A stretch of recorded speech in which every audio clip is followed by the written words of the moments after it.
word kind of seems really big and can be thrown around a lot, but that pretty much, when we talk about childhood trauma, it doesn't have to be some big event. I mean, of course it can be. I know that a lot of people do experience a lot of big, traumas in their childhood, but we could be talking about, something, so small, like your parent is, doing the dishes, or, trying to cook dinner and doing all these things, and you want to show them something and they tell you, not right now.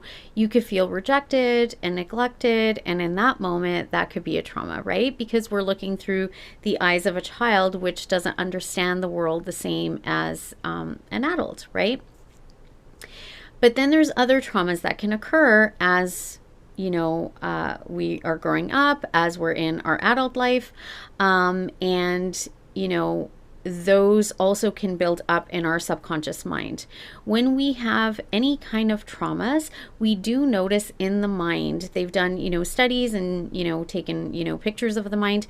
And what they've noticed is there will be like clouds kind of covering up, those parts of the brain. So it's not that we forget, those things, or we don't have memories of them. Sometimes it's hard to access it, but pretty much that's what's happening in the brain. And so when we do any kind of psychology work to heal, right, because we can change the brain, it's malleable like clay.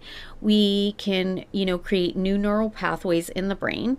So there's lots of different, techniques and tools and things that we can do, a lot of therapy to help with the trauma in the brain. Now, here's what I want to talk about today, is trauma that is trapped in the body. So this has nothing to do with psychology. And this is something that's been coming up a lot in my clients' lives, in my, own life, and people surrounding me. And I started doing a lot of research into this. So I am going to do a much more detailed video on this topic, but I kind of just wanted to touch on this to give you a little bit of insight, as well as, some information, tools and techniques and stuff that you can use to be able to help with this.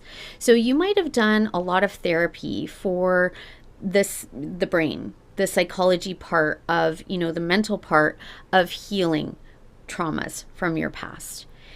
The issue is that even if you've healed that, a lot of times you're still not fully healed. And people are wondering, what's going on? Why am I still being triggered? Why do I still have this anxiety coming up? Why do I have all these fears coming up? Why does, my body react to things still? If I'm, healed, when it comes to, mentally, emotionally, right?